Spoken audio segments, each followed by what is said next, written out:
میں گزارش کروں گا ایک مختصر تقریر کے لیے حافظ ضیاء اللہ صاحب سے کہ وہ آپ کو ایک مختصر تقریر سنائیں، اس کے فوری بعد شیخ صاحب کا درس۔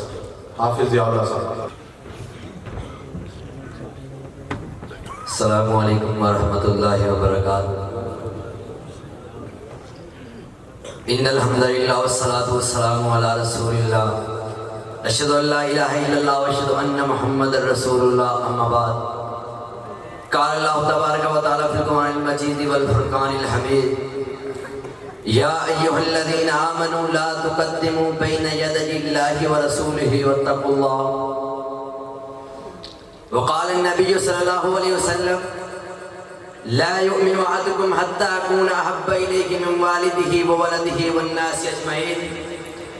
وقال الشاعر في لسانه، محمد کی جس دل میں الفت نہ ہوگی سمجھ لو کہ قسمت میں جنت نہ ہوگی۔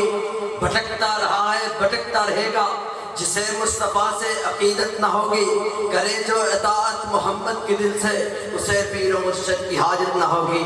معزز سامعین کرام، آج میں جس موضوع کو تخیلات کی وادیوں سے نکال کر دل کی بنجر زمین کو سیراب کرنے والا ہوں، وہ ایسی ہستی ہے جو ظلمتوں میں آفتاب محتاب بن کر آئے، مجھے چہروں کو نور ایمانی سے روشن کرنے آئے، جن کے آنے سے انسانوں کو جینے کا شعور آیا، تہذیب آئی، تمدن آیا، امن آیا، وقار آیا۔ اس نبی کی عظمت جس کو کائنات کے رب نے اس طرح بیان کیا، وما ارسلناک الا رحمۃ للعالمین۔ کہیں بستان رسالت کی عظمت پر قرآن یوں گواہ ہوتا ہے، یا ایھا النبی انا ارسلناک شاہدا ومبشرا ونذیرا۔ اس نبی کی عظمت جس کی زندگی کی قسم رب جلیل نے اٹھائی، لعمرک انہم لفی سکرتہم یعمہون۔ جس نبی کی عظمت تفسیر طبری میں ابن عباس اس طرح مروی ہے، ما خلق اللہ وما برا وما ذرا نفسا اکرم علی اللہ محمد صلی اللہ علیہ وسلم۔ کون کرتا ہے میرے آقا کی برابری؟ میرے نبی نے تو نبیوں کی امامت کی ہے۔ حضرات اکرام قدر، لا یؤمن احدکم حتی اکون احب الیہ من والدہ وولدہ والناس اجمعین کی عملی تصویر دیکھنا چاہتے ہو تو گلشن نبوت کی محفلی ہوئی کلیوں کو دیکھو، جن کی خوشبو آج بھی دل مسلم میں زندہ ہے۔ اگر غیرت محمدی دیکھنی ہے عبداللہ بن ام مکتوم کو دیکھو، اگر محبت مصطفیٰ دیکھنی ہے حضرت زبیر کی نرم و ملائم جلسی آنکھیں دیکھو، اگر محبت رسول دیکھنی ہے حضرت ابوبکر کو غار ثور میں دیکھو، اگر محبت رحمت للعالمین کا مشاہدہ کرنا ہے حضرت سمیہ کا دو ٹکڑوں میں کٹا پھٹا جسم دیکھو، اگر وفا دیکھنی ہے حضرت خبیب کو تیروں کی برسات میں نیزوں کی نوکوں پر عالم کفر کو اکسراتے ہوئے دیکھو اور یہ صدا لگاتے ہوئے سنو، جب تک کٹور اٹھا جائے اس حرمت پر خدا شاہد ہے کامل میرا امام ہو نہیں سکتا۔ حضرات گرامی قدر، جتنے بھی پیغمبر اس دنیا میں آئے انہیں تان و تشنیع کا نشانہ بنایا گیا، لیکن نصرت الہی غالب آئی جب محبوب رب کبریا خاتم النبیین محمد عربی کی باری آئی۔ کائنات کے رب نے عرش عظیم سے اعلان کر دیا، ان الذین یؤذون اللہ ورسولہ لعنہم اللہ فی الدنیا والآخرہ وأعد لهم عذابا مہینا۔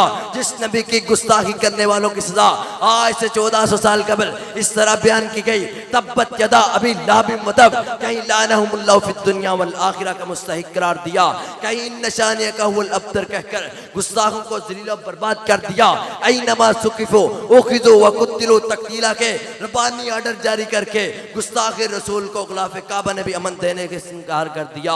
نبی کی حرمت کے دائمی تحفظ کے لیے بارگاہ الہی سے اعلان ہوتا ہے، انا کفیناک المستہزئین، اور واللہ یعصمک من الناس کہہ کر ناموس رسالت کی گارنٹی عطا کر دی۔ مسلمانوں اٹھو، زمانہ تمہارے قدموں کی چاپ کا منتظر ہے۔ خلفائے راشدین کی خلافت لے کر، زنگی ایوبی کی شجاعت لے کر، شاہ شہید کی تلوار لے کر، شہید ملت کی یلغار لے کر گندے کٹر کے گندے کیڑوں کو نیست و نبود کر دو۔ 57 ممالک کے 1 ارب 40 کروڑ مسلمان متحد ہو کر ان کی مصنوعات کا بائیکاٹ کر دو تاکہ یورپی ممالک کے باشندوں کو بخوبی علم ہو جائے۔ انہوں نے اس ہستی کی حرمت کو پامال کرنے کی کوشش کی۔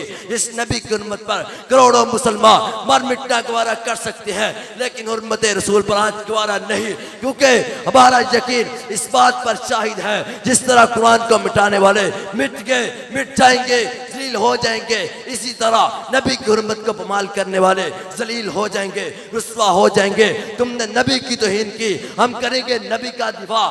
تم نے نبی کی توہین کی، ہم کریں گے نبی کا دفاع، ہماری عزت آبرو محمد کی عظمت پہ سب کچھ فدا، مٹا دی اپنی ہستی کو آج حرمت مصطفیٰ پر، یہ نکتہ ہے مسلمان کی حیات جادوانی کا۔ اب میں آخر میں یہی کہنا چاہوں گا، اٹھ شیر مجاہد ہوش میں آ، تعمیر خلافت پیدا کر، کیوں فرقے فرقے ہوتا ہے، اب ایک جماعت پیدا کر تو بھی ترقی دنیا میں، اسباب نجات پیدا کر ان کی دولت ٹھکرا دے، عثمان کی دولت پیدا کر، اسلام کا دم تو بڑھتا ہے، کفار سے پھر کیوں ڈرتا ہے، یا تو اسلام کا نام نہ لے یا شوق شہادت پیدا کر۔ وما علیہ الا البلاغ المبین۔